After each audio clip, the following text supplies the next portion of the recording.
Popolo della Ridda, in questa raccolta abbiamo un vero e proprio all-star game, perché abbiamo un parterre composto da Nonie Darwish, ex musulmana egiziana, Robert Spencer, che non ha bisogno di presentazioni, e Raymond Ibrahim, americano di origine egiziana copta. Credo che qui si trovassero all'università di Irvine, quindi avevano fatto delle presentazioni ed è giunto il momento delle domande. Ci saranno 4 spezzoni, mi limiterò ad introdurli. Nel caso in cui steste usando gli auricolari sentirete l'audio provenire da solo uno di essi, perché purtroppo questo video è stato pubblicato in modalità mono. La prima parte dura circa 4 minuti e verranno spiegati gli aspetti conflittuali nell'Islam, ovvero quello di dichiararsi religione di pace, ma di usare qualsiasi mezzo pur di sottomettere le persone all'Islam e quindi arrivare al conseguimento della cosiddetta pace. But I was a former Muslim, so there's no Muslim to answer this. When I used to be a Muslim, I never, the way we think about it, when I was a Muslim, I never thought calls on killing non-Muslim were evil. Actually, we always, Islam really makes your mind think differently from logical Western thinking. We can incorporate two opposite ideas at the same time and feel perfectly comfortable with it. For instance, we used to learn that Islam is a religion of peace. And at the same time, we didn't feel any conflict when we would say, but go kill the Jews. We never thought about it as it conflicts the value system of logic. And this is the tragedy that most Muslims, the majority of Muslims, have no clue about the religion analytically. To them, it's all emotion.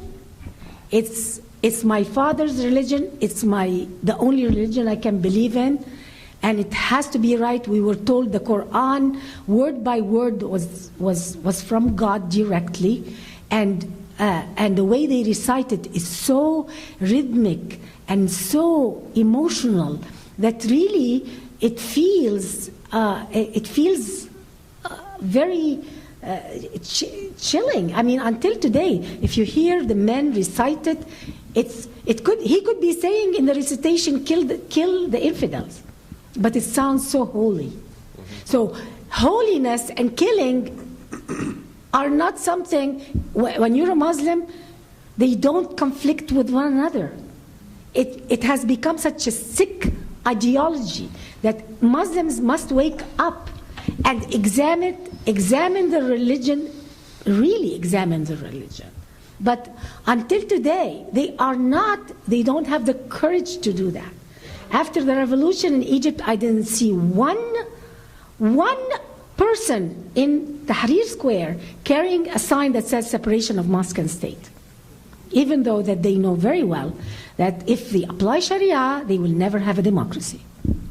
I'd like to add a bit to that about the peace by giving you a quick historical anecdote you might find useful, which is basically the word peace in Islam has an etymological connection to the word submit. And this is actually sort of the game that a lot of Muslims play. They say Islam means peace, and in a way it does. Salam comes from the same root as Islam, which is submit, which is the name of the religion.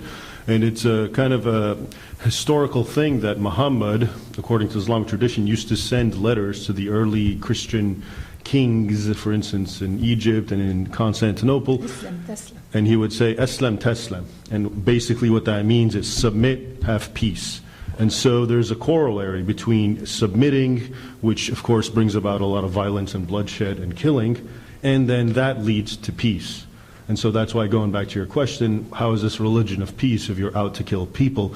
The logic is that I'm out to kill them to create peace because they're so, they're not cooperating. They're the bad guys. So we have to break them and make them submit, and then it's peace. Also remember, Islamic law is the law of Allah, who is the supreme God, and so it's perfect justice. So the idea is to establish the rule of Islamic law over the world, which is peace, And so you have to kill people on the way to that. That's not violence. That's justice. It's jihad. And so you have a lot of Muslims condemning terrorism, and then when you look at their statements more closely, they're condemning Israel and the United States, but not like the Twin Towers or the Fort Hood shootings or something like that, because those things aren't terrorism. They're justice in the service of peace. Nella seconda parte verrà affrontato il concetto contorto di offesa e insulto secondo l'Islam, per cui le verità scomode dell'Islam non devono essere poste all'attenzione di tutti, e se lo stai facendo e sei un kuffar, quindi con intenzione critica, stai offendendo l'Islam. Verrà anche spiegata una cosa molto importante sul fatto che l'Islam vieti le domande. Verrà citato il versetto 101 della Sura 5, in cui Allah proibisce ai musulmani di fare e farsi delle domande, altrimenti rischierebbero di mollare l'Islam. Anche questa parte dura circa 4 minuti. Well, also in Islamic law there's a definition of slander that's different from that of American law. In Sharia, the definition of slander is telling something about someone that they don't want known. It could be true, but if they don't want it known and you tell it, that's slandering. So see, when I write a book about Muhammad and say this is what they say Muhammad said and did, that's slandering Muhammad, because they don't want Westerners to know those things, even if they're all true. It's even more comical, just to add to that, and it's based on something you just said, Nonie, which is basically, like, as you do, I watch a lot of Arabic programs of these sheikhs and these Islamic clerics, and they'll say all the same things that if I say it, I'm a terrible human being. And the difference is they say it and they take pride in it. You okay, but they say it and they take pride. Okay, so for instance, I'll see a program of an Islamic cleric saying it's okay to marry a girl. It really doesn't matter her age. Now they've concluded 6 or 9 is not the point. Her age. The point is, can she bear the weight of the man? Therefore, if a 5-year-old is a strong girl and can, then that's okay. And he'll say it and he's proud of it and he'll evoke the Prophet of Islam, okay? And there's no problem with that. He's a great sheikh. But if I say it, I'm saying it with a bit of criticism. We're both stating the same thing, but it's exactly why am I saying it? I'm saying it to be critical. He's saying it and he's supporting it. Another Muslim cleric will come and say and complain about how if we really want to fix our economy, we need to do what Muhammad did, which is go on a jihad, raid people, steal their stuff, enslave them, and sell them in markets. And he'll get a loud, thunderous applause for that. But if I say it and then I'm being critical and saying this is not how it should be, then I'm the bad guy. So it's a lot of it has to do with the value judgment, which is sort of something that's been conveyed here. For instance, Muhammad he used to tell people that the urine of the camel and his own urine would cure diseases. Muhammad's urine, okay, that's in some hadith. And today in Egypt, because they're becoming so Islamist, there is a clinic that opened to sell camel urine because Muhammad said so. If I laugh at it and write an article criticizing it, I'm doing slander against Islam, even though they're doing it. So they are ashamed. I mean, come on, let's face it. What kind of religion, kills people who insult them? They must really don't have enough confidence in themselves. Islam is a religion that has the least confidence in itself, and that's why any little criticism rocks them. I mean, it goes crazy, because they cannot answer you logically. They cannot defend themselves logically, so they resort to terror and violence. The Quran itself says, "O you who believe, do not ask about things which if made plain to you will make you uncomfortable."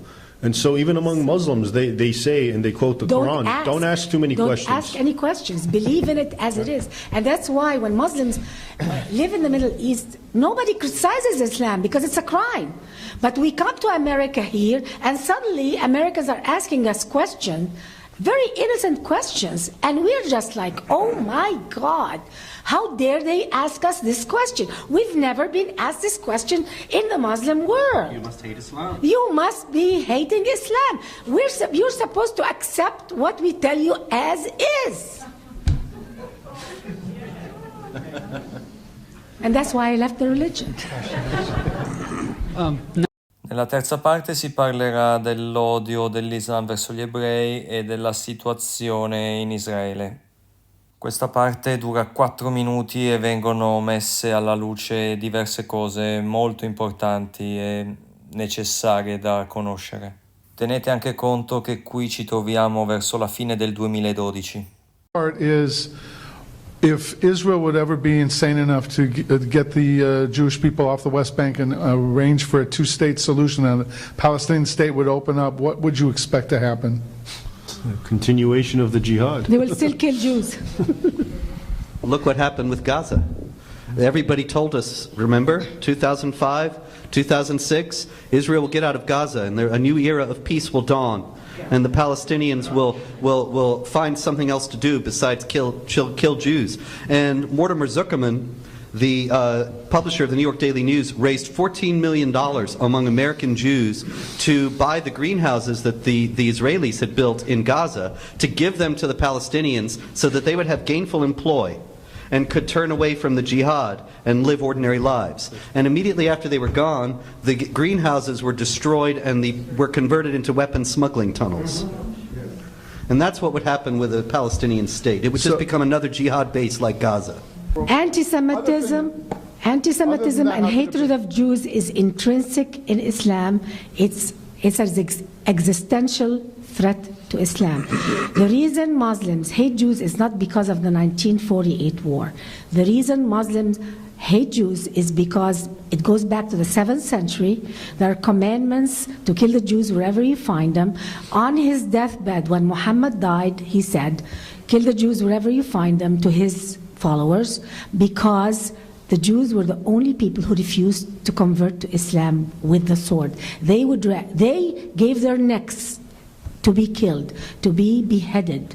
A whole tribe was beheaded by Muhammad because they refused to convert to Islam. And that is the existential threat of just by your presence, by the presence of the Jews. This is an existential threat and a reminder that Muhammad participated in beheading 900 Jewish men, a crime that should never happen by a prophet.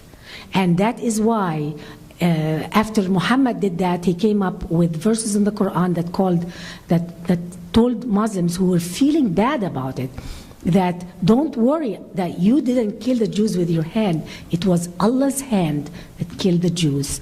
And you should continue doing that because it's not your hands that's killing them, it's Allah's hand. The story of Jews and Islam is a Shakespearean tragedy, at the level of a Shakespearean tragedy that Muhammad had to exonerate himself from committing mass murder by accusing the Jews of being apes and pigs and subhuman, and we really didn't kill human beings. We killed apes and pigs that are the enemies of Allah, and that's why forgiving Jews and making peace with the Jews goes against the heart of Islam.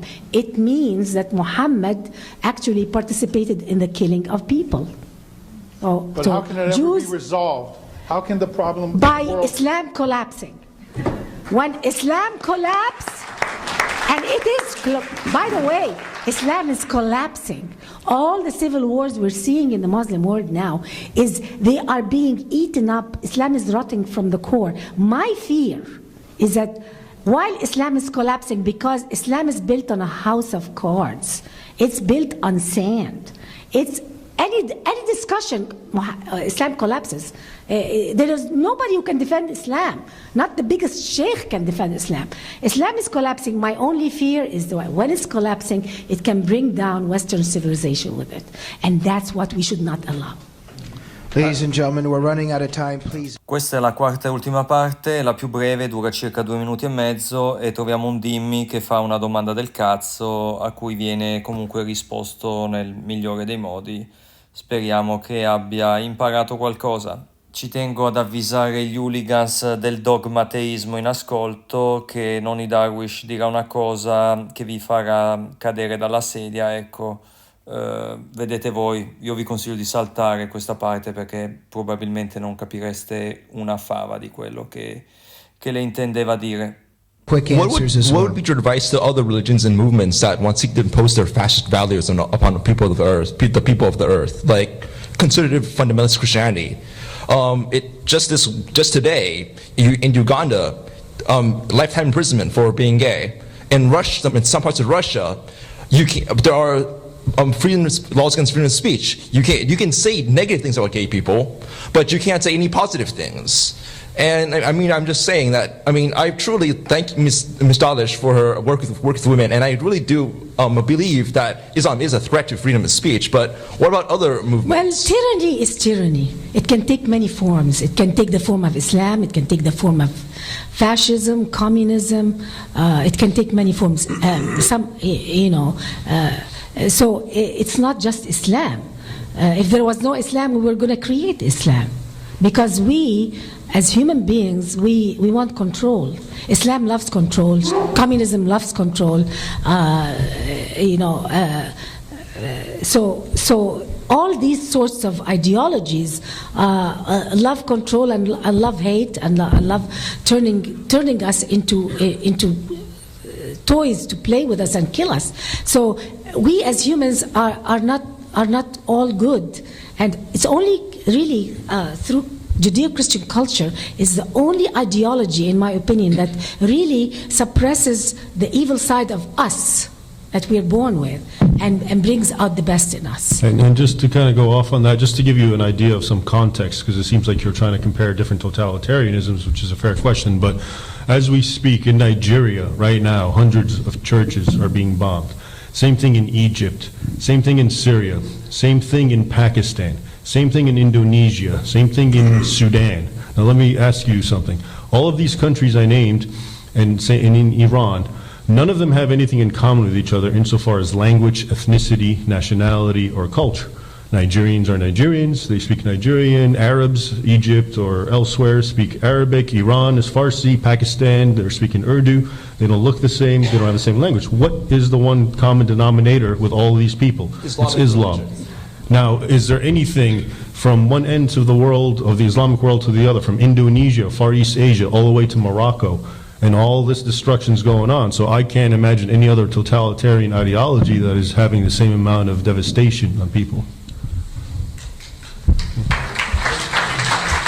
Last question. E con questo è tutto, spero che l'All Star Game vi sia piaciuto. Se non l'avete ancora fatto, iscrivetevi al canale, andate a spulciarvi tutti gli altri video che non avete ancora visto, perché meritano, e non è perché lo dico io, sì, anche perché lo dico io, è perché sono i miei video. Alla prossima, ciao!